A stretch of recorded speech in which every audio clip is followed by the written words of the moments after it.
noches desde Galicia, España. Buenas tardes para vosotros, queridos colegas y futuros colegas de Arequipa y de Perú y de otros países que están siguiendo este evento a través de Facebook Live.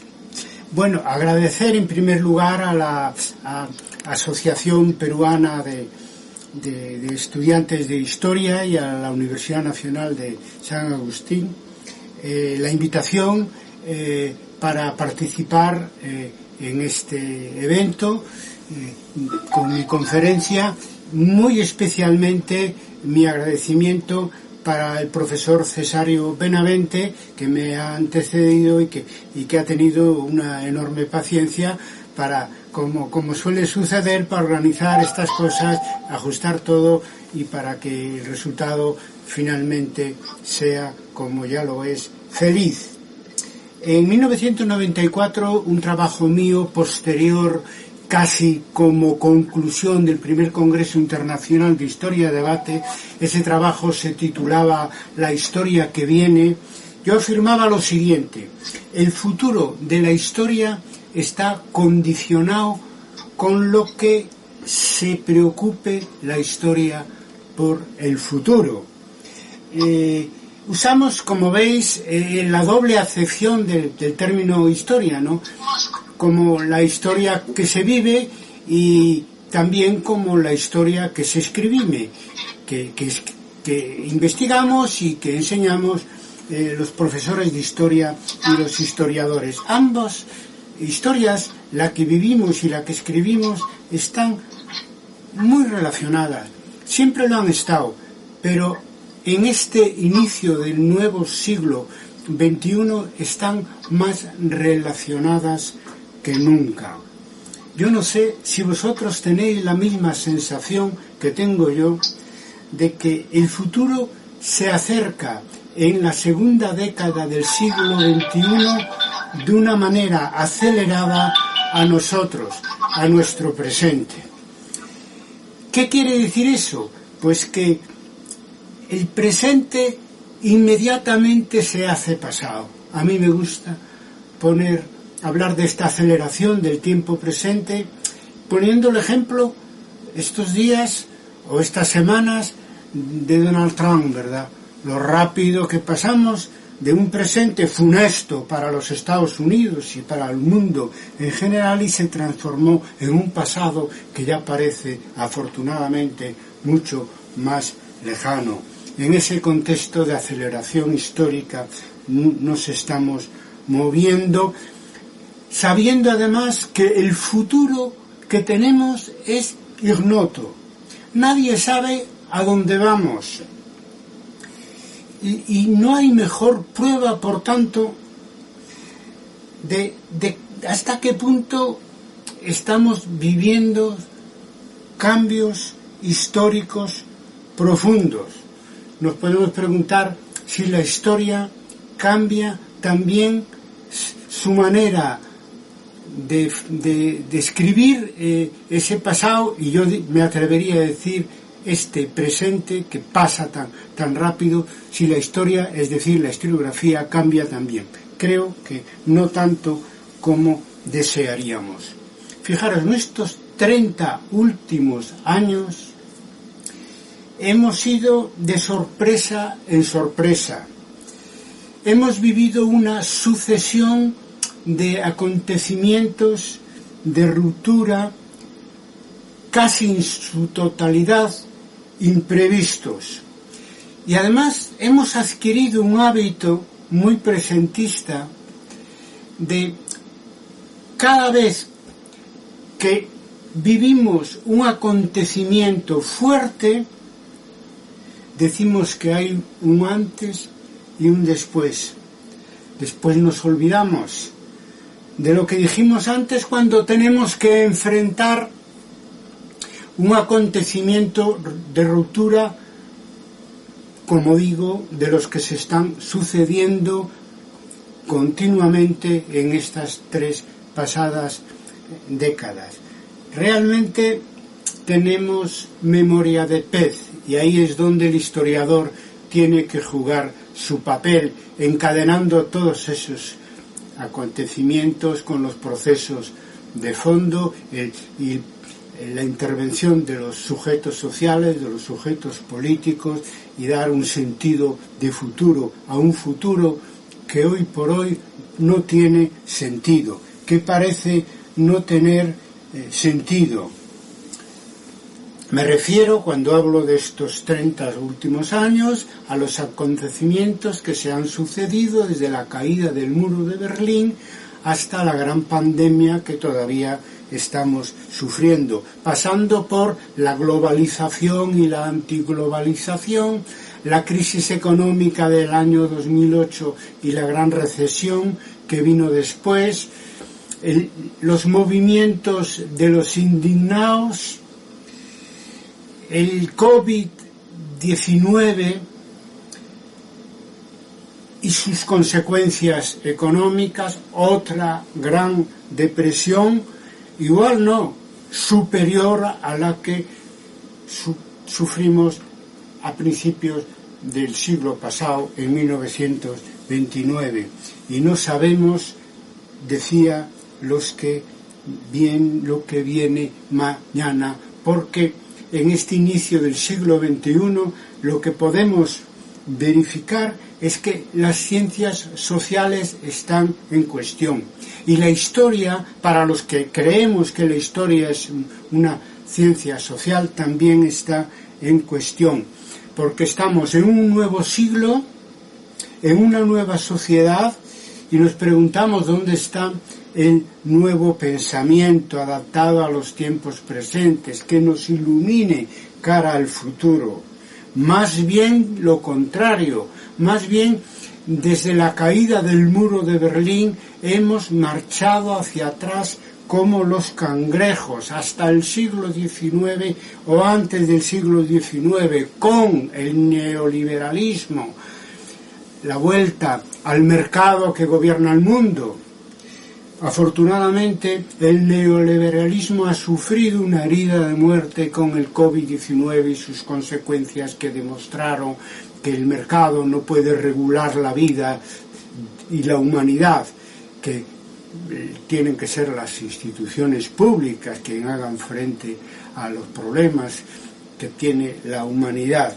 Entonces nos hemos olvidado ya, yo espero que para siempre. Soy optimista del neoliberalismo que tantos problemas nos causó, sobre todo en algunas regiones del mundo como el sur de Europa, América Latina y otros países. El posmodernismo, también una consecuencia de esa previsión errada del fin de la historia que siguió la caída del muro de Berlín. ¿Dónde está el posmodernismo hoy? Es un fenómeno filosófico residual. El siglo XXI está demostrando ya en esta segunda década que lo que necesitamos es más luces y más pensamiento positivo. El positivismo, este es un fenómeno de estos últimos años en cuanto a vida intelectual y ciencias sociales, que ha afectado muy especialmente a la historia. Después de la crisis, en cierta medida irreversible, de la escuela de Annales y el marxismo, muchos han visto hacia atrás, hacia el siglo XIX, hacia von Ranke, hacia Langlois, hacia Señor Vos, y han intentado buscar las certezas perdidas en el positivismo decimonónico. Algunos todavía dudan si ese no es el camino para la historia en el siglo XXI, pero pocos lo reivindican en público. Yo supongo que por vergüenza, porque decía Marc Bloch que el hombre se parece más a su tiempo, que el historiador se parece más a su tiempo que a sus padres. Es decir, que el tiempo que vivimos es el que, de donde vienen las preguntas a cuyas respuestas tenemos que contribuir para ser una disciplina viva y con futuro, que es de lo que estamos hablando aquí. Por lo tanto, todo eso ha fracasado y forma parte del fracaso general de las ciencias sociales y de las ciencias humanas para abordar esta realidad acelerada y cambiante que es el tránsito del siglo XX al siglo XXI. No me refiero particularmente a la historia y al desafío que supone para la historia el cambio hacia una nueva realidad que todavía no tiene forma. También la ciencia política, por ejemplo, institucional, que no ha sido incapaz de prever algo que acaba de suceder y es, digamos, toda una novedad en el ámbito de las instituciones, de la política, de la historia inmediata, que es que la pandemia ha provocado un retorno de los viejos estados-nación creados en su mayor parte en el siglo XIX, que han constituido, ¿quién lo podía imaginar?, el valladar donde nos parapeteamos para defendernos de las amenazas, sobre todo de la amenaza de la gran pandemia. Bien, amenazas globales estamos viviendo y nuestras respuestas son antiguas, son respuestas nacionales, ¿no? Y no quiero hablar de la necesidad de unas respuestas globales, porque lo que estamos en este momento articulando con más o menos éxito para responder a la gran pandemia, pues son eso, el Estado-Nación y unas respuestas nacionales que sobre todo son más respuestas para la parte más desarrollada del mundo que para la mayoría de la humanidad, ¿no? Es decir, que los países ricos, por ejemplo, nos vamos a vacunar ya, por lo menos la mayor parte de la población, estamos en eso, en este año de 2021, pero se augura que con suerte habrá que esperar 2 o 3 años para que la vacunación llegue a la mayoría de la población en la mayor parte del mundo. Me refiero pues a África, parte de Asia, parte también de América Latina. Esas son las amenazas globales que estamos respondiendo con herramientas, igual que yo lo decía, referido al positivismo, con herramientas políticas e institucionales del siglo XIX, como son los Estados-nación. Vivimos un tiempo de incertezas, de inseguridades. Lo único seguro, nos dicen las ciencias sociales y los políticos, es que va a haber otras pandemias, que va a haber otras crisis económicas, que va a haber otras crisis ecológicas, que va a haber más desigualdad social y territorial. Frente a esto, ¿qué se puede hacer desde la historia? Bueno, incluir el factor tiempo en los análisis sobre el presente y sobre el futuro. No es poca cosa y nadie está mejor preparado para ello que los historiadores de oficio. Es decir, establecer en este nuevo siglo que avanza a borbotones la relación pasado, presente, futuro. Relacionar el pasado con el futuro, haciendo historia comparativa, global, desde el punto de vista temporal, obviamente, y también geoestatal, geopolítico y territorial. Relacionar el presente con el futuro, lo que en historia debate llamamos historia inmediata, para contribuir a que se despejen estos cielos oscuros y la luz vuelva a brillar. Desde la historia necesitamos, desde un enfoque histórico, contribuir a delimitar los futuros alternativos que nos esperan, hacer, en definitiva, prospectiva en este momento una obligación del conjunto de las ciencias sociales y humanas. Tenemos que globalizar la profesión de historiador en este siglo XXI, hacerla más digital, más mundial, más total, como decíamos antes, porque nuestro dilema en este siglo global es superar la fragmentación e hiperespecialización de nuestra disciplina o morir en el empeño. Sobre esto de globalizar el oficio de historiador, pues para más detalle os remito a la serie de vídeos cortos que estamos haciendo bajo el título de que es la historia, pidiéndole prestado a E.H. Carr ese fantástico libro de los años 60, pero que aquí se distribuyó en los años 70, que es la historia. Bien, hay 35 episodios sobre qué es la historia, que habla del pasado, del presente y del futuro de nuestra disciplina, y al cual a estos episodios en vídeo podéis acceder a través de YouTube y de las redes sociales. Por lo tanto, hay que globalizar la profesión de historiador y hay que invertir esta marcha atrás del pensamiento histórico, historiográfico, a lo que me refería antes críticamente. Hay que desoír los cantos de sirena, de volver al positivismo del siglo XIX. Sobre este tema recomiendo lo que fue una conferencia mía en Paraná, en el Brasil, y también un texto al que podéis acceder en la web y en Academia Edu, que se titula Oficio de Historiador, Nuevo Paradigma o Positivismo.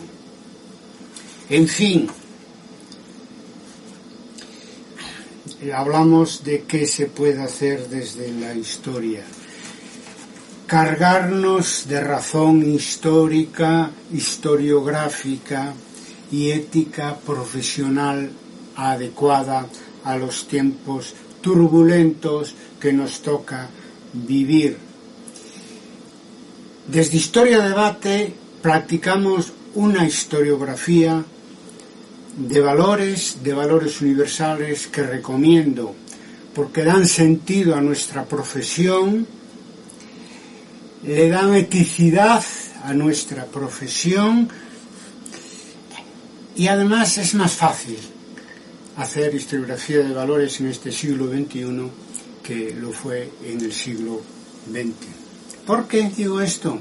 Porque la globalización tiene muchas caras y tiene la mala cara de la globalización de las multinacionales, pero también tiene la buena cara de la globalización digital y de la globalización de los valores universales que incluso se han transformado en normas del derecho internacional. Estamos pues de enhorabuena, podemos hacer una historiografía de valores comprometida con valores universales, que no tiene por qué ser historiografía de partido o de una ideología concreta, independientemente que ambas cosas, partido e ideología concreta, son un derecho e incluso un deber en estos tiempos que tenemos para todos nosotros como ciudadanos.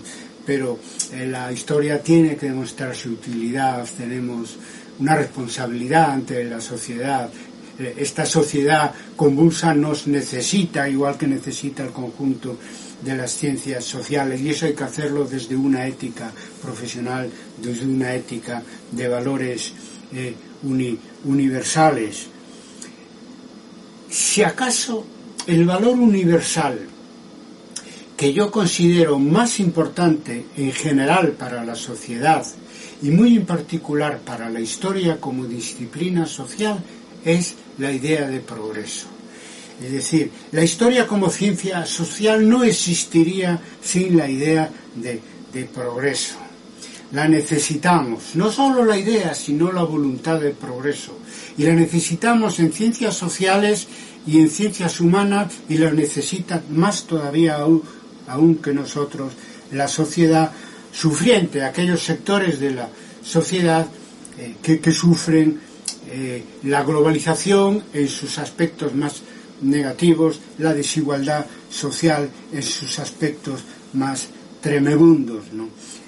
La idea de progreso es el valor universal más importante. No siempre se hace hincapié en esto. Todos los demás valores dependen de que haya progreso o no. ¿Qué sentido tiene hablar de la paz, de la seguridad, de la justicia, de la igualdad, de la democracia, si no tenemos progreso? Si la sociedad, en vez de avanzar hacia un futuro de más felicidad, de más bienestar, retrocede a la negritud de periodos anteriores que la historia ha superado, pero que no podemos descartar que puedan volver en este futuro ignoto del que hablábamos, ¿verdad? Por lo tanto, ¿cómo podemos ayudar desde la historia a recuperar la idea de progreso? Primero, estudiando los precedentes históricos. No me refiero solamente a la modernidad y a la ilustración, que tiene sus luces y sus sombras, que solo se pueden abordar de manera crítica y autocrítica, pero sin echar el niño con el agua sucia por el agujero de la bañera, porque hoy necesitamos una nueva modernidad y una nueva ilustración, y necesitamos basarnos en otros periodos de cambio que hubo a lo largo de la historia, donde también hubo fenómenos de progreso importantes que hay que analizar para que esta sociedad en la que vivimos de manera, decía, tan convulsamente, pues responda a un vector de progreso, no nos haga retroceder a periodos anteriores y a las catacumbas. Pensar, por ejemplo, el auge que está teniendo en estos últimos años la ultraderecha, el fascismo en el mundo, ¿no? Que afectó incluso a los Estados Unidos de América, pues una de las primeras democracias que hubo en el mundo, afortunadamente de una manera temporal. Por lo tanto, hay muchas amenazas, hay muchos peligros, necesitamos la idea del progreso, y desde la historia podemos hacer mucho. Primero, estudiando los precedentes históricos, y segundo, también haciendo historia inmediata, es decir, mirando para la sociedad que se mueve, porque en las demandas sociales están esos valores universales en los que se tiene que apoyar nuestra profesión, algunos ya conocidos y ya incluso,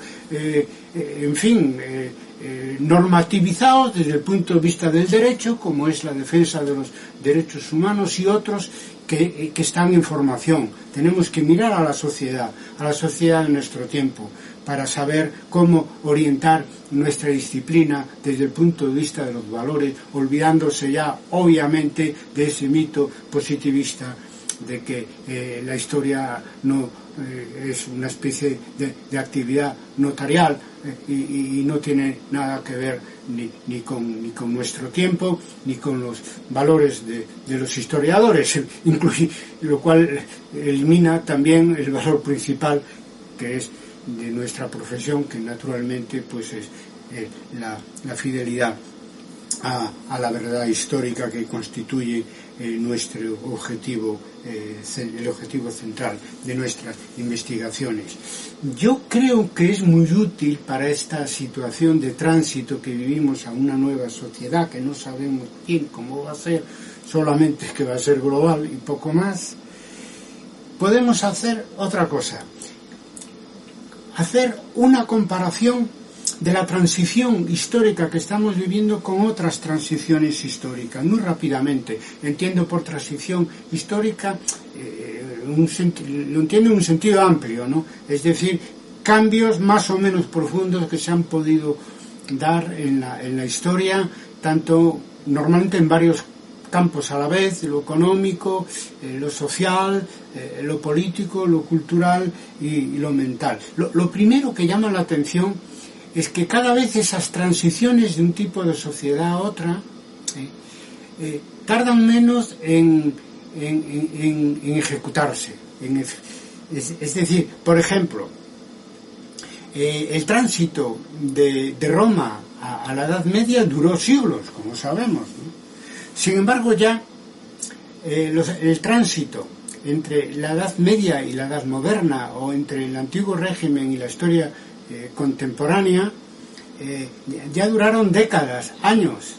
Claro, hablo con el esquema, podéis decirme críticamente, eurocéntrico, pero es en el que me quiero mover porque estamos hablando de la historia, y la historia en definitiva, aunque seamos críticas con el eurocentrismo, sobre todo en sus desarrollos a partir de la colonia y posteriormente, sin embargo, hay que partir del hecho de que la historia misma nace en Europa en la antigüedad clásica, y las corrientes historiográficas en las que nos formamos también ya en la época contemporánea, lo cual no quiere decir que todos los defectos que hubo en el funcionamiento de nuestra disciplina y de otras, de eurocentrismo, naturalmente hoy son anacronismos, considerando que estamos en una sociedad global multifocal y multilateral. Pero eso es otro tema para otra conferencia. De todas estas transacciones, y digo que cada vez duran menos, quiero pararme en la transición entre el siglo XIX y el siglo XX, y la transición en el siglo XX y el siglo XXI, porque en ambos casos el resultado es que el nuevo siglo viene acompañado de una nueva sociedad. Eso pasó con el siglo XX y también con el siglo XXI, ¿no? Y querría hacer en este sentido una pequeña comparación de semejanzas y diferencias entre el inicio del siglo XX y el inicio del siglo XXI. Semejanzas, claramente podemos decir que a principios del siglo XX hubo también una pandemia importante, la mal llamada gripe española, hubo una crisis económica importante en 1999 y la Gran Depresión que siguió, y nació a principios del siglo pasado un sujeto social nuevo que fue el movimiento obrero, que marcó el siglo pasado, como ya sabemos, también en sus tradiciones políticas, ¿no? Hoy, digamos que el sujeto social que está cambiando y está acompañando este tránsito del siglo XX al siglo XXI son el movimiento de los indignados, por buscar una denominación genérica que se inició con la antiglobalización y ha tenido en este siglo una formulación muy concreta a la que haré más referencias posteriormente. Por lo tanto, ahí hay semejanzas: pandemia, crisis, sujeto social nuevo, pero también diferencias notables.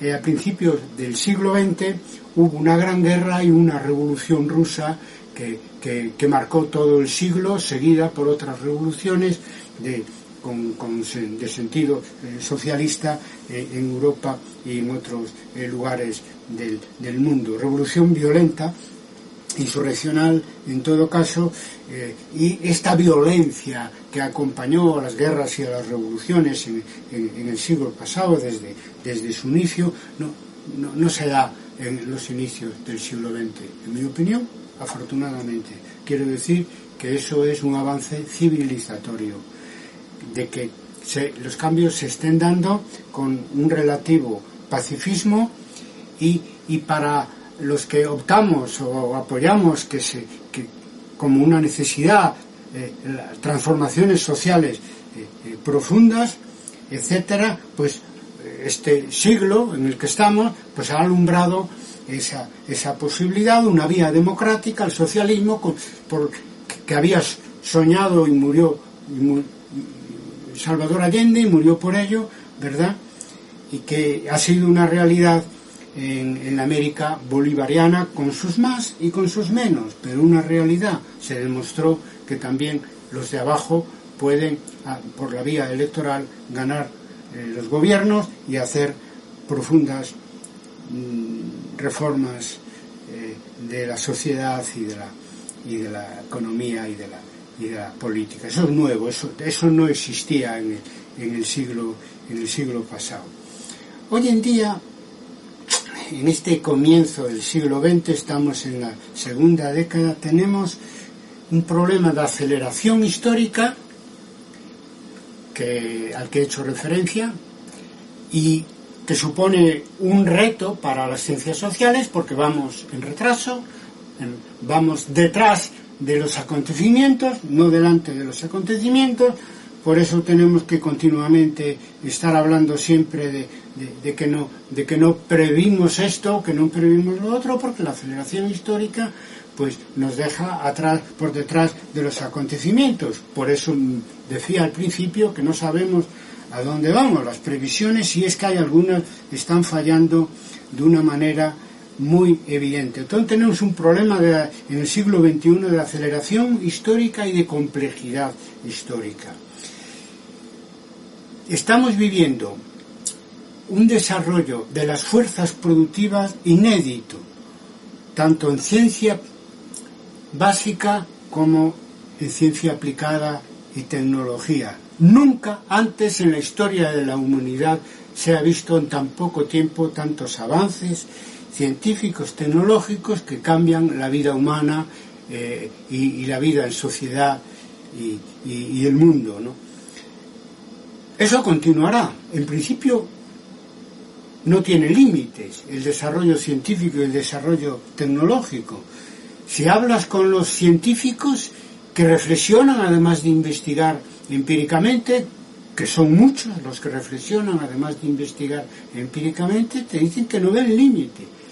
No sabemos a dónde vamos también en ese sentido. En general, se trata de unos avances que permiten que la vida humana dure más y sea más feliz. Nunca hubo tanto cambio en tan poco tiempo como en esta transición entre el siglo XX y el siglo XXI, que empezó con relativa fuerza, pero que está acelerando.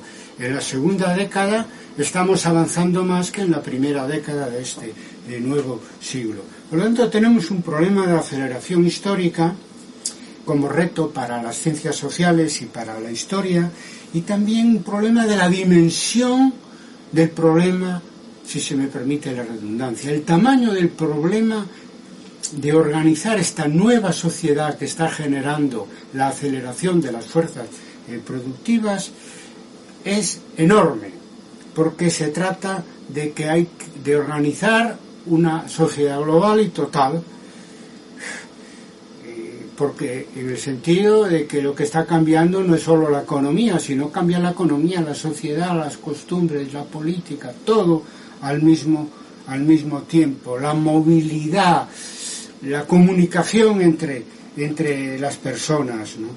Por lo tanto, para abordar con cierto sentido de futuro este momento de cambio intenso que están viviendo nuestras sociedades y el mundo entero, tenemos ese doble desafío, la aceleración y la complejidad del problema, y tenemos cada una de las disciplinas en las que trabajamos en las universidades y en los centros de investigación, ver qué podemos aportar para, decía antes, que el cielo oscuro se ilumine y veamos las estrellas. Las viejas recetas de todas las maneras no valen. Antes ponía como referencia cómo tenemos una amenaza, como la gran pandemia. La ciencia, me refiero a la biología, a la química, a la farmacia, etcétera, se han puesto las pilas, como decimos aquí, se han estado a la altura de las circunstancias y a pesar de existir los medios técnicos necesarios y científicos, no somos capaces de vacunar al conjunto de la humanidad más que solo una pequeña parte que somos los países más desarrollados. Tenemos un grave problema porque no podemos esconder ahora la cabeza debajo del ala. ¿Por qué?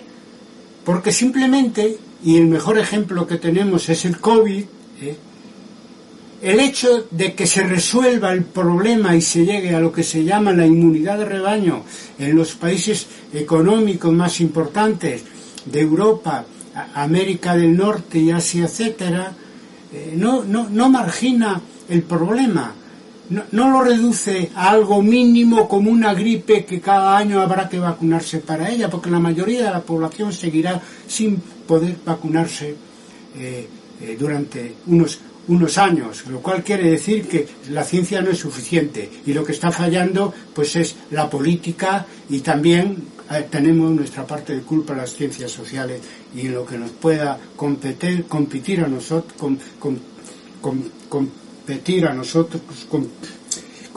nosotros la historia, ¿verdad? Bien, entonces, ¿qué creo yo? Siguiendo, hacíamos una comparativa de las transiciones, ahora quería terminar con otra cosa.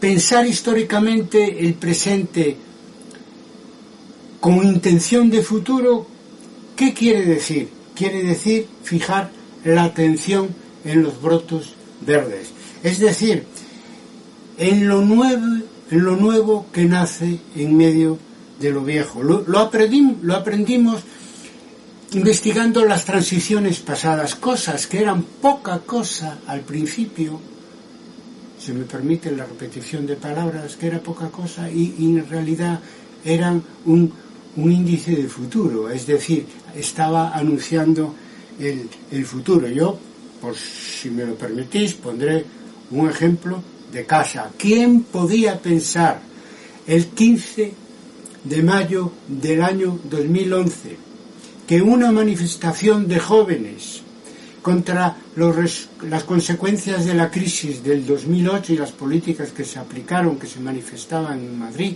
decidieran acamparse en la Puerta del Sol de la capital de España? ¿Quién podía pensar que de ahí saldría un gran movimiento social y un movimiento político posteriormente que han transformado España en esta última década en una medida que no podíamos prever antes? Por lo tanto, tenemos que aprender a pensar históricamente para ver en esa relación pasado, presente, futuro, dónde están los brotes verdes, que es lo que en este momento es poca cosa, pero anuncia el porvenir o puede anunciar el porvenir.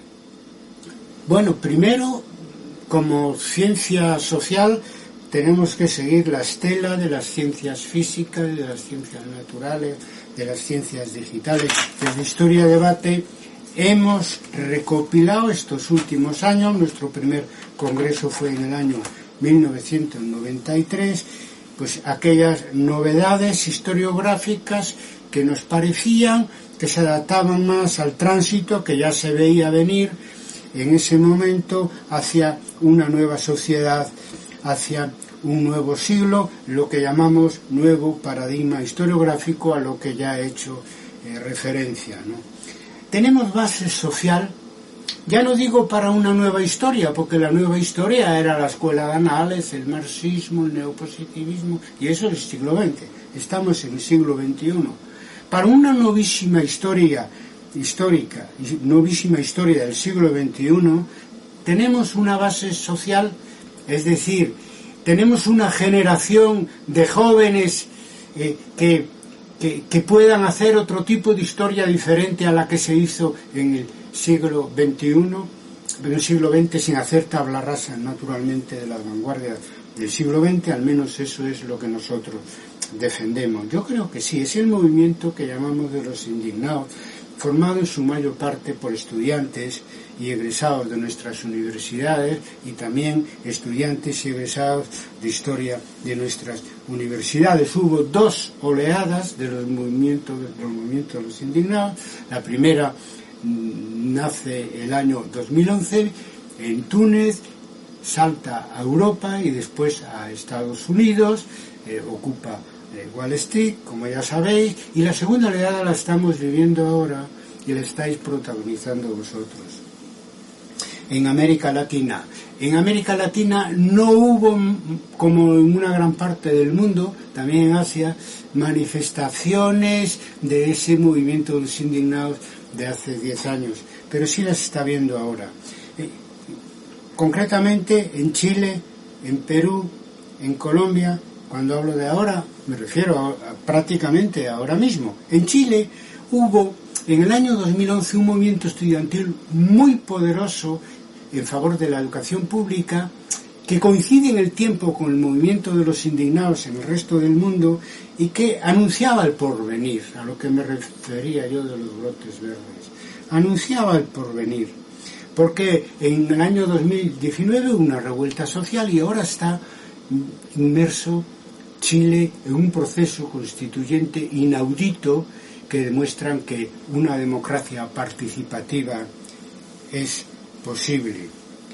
Por no hablar, vosotros lo habéis vivido, lo sabéis mejor que yo, de la movilización de la juventud peruana en diciembre del año 2020, muchos de ellos estudiantes universitarios y bastantes, espero, estudiantes universitarios de historia, o por no hablar, en este momento, en Colombia, donde se está viviendo una movilización de características parecidas, es decir, de protagonismo juvenil, con lo cual cuando se habla de vosotros como los millennials, pues lo primero hay que decir es que los millennials, sobre todo más representativos, son los movimientos de los indignados, que quieren hacerse cargo, ya no digo cambiar la historia, quieren hacerse cargo o queréis haceros cargo de su propia historia. También a los que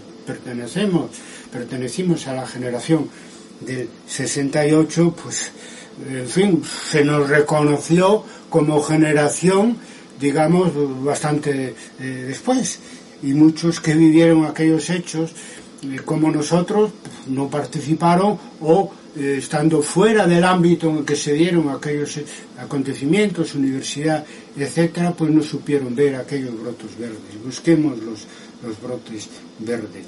Se está demostrando que esta generación que llega a su mayoría de edad, digamos, política, que toma conciencia en la primera y en la segunda década del siglo XXI, es una generación muy potente.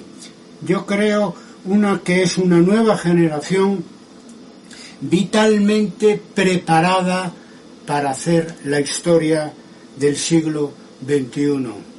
Tanto como pudimos estarlo nosotros, y creo que lo estuvimos en bastante grado, para hacer la historia de las últimas décadas del siglo XX. Me refiero a la generación que llamamos del 68 en Europa y que ahí muchas veces se dice de los años 70.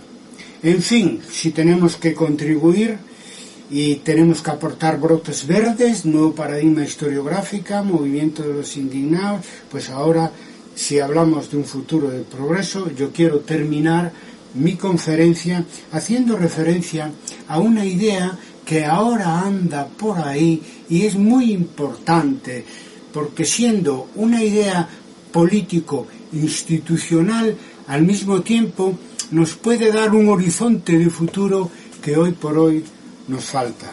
Me refiero a la necesidad sentida por muchos, a la que yo me sumo y me he sumado, de ir hacia un gobierno mundial democrático, hacia un parlamento mundial democrático, hacia una constitución mundial democrática que pueda hacer frente a las amenazas que nos acechan de una manera igualitaria, sin discriminar a determinadas partes del mundo y sin dar prioridad, como hemos vivido en la fase más neoliberal de la globalización, a las grandes élites económicas. Para eso recomiendo lo que fue una conferencia mía y después un texto sobre los fines de la historia en el siglo XXI. Y termino ahora de verdad. Vivan los estudiantes de Perú y de toda América Latina. Muchas gracias.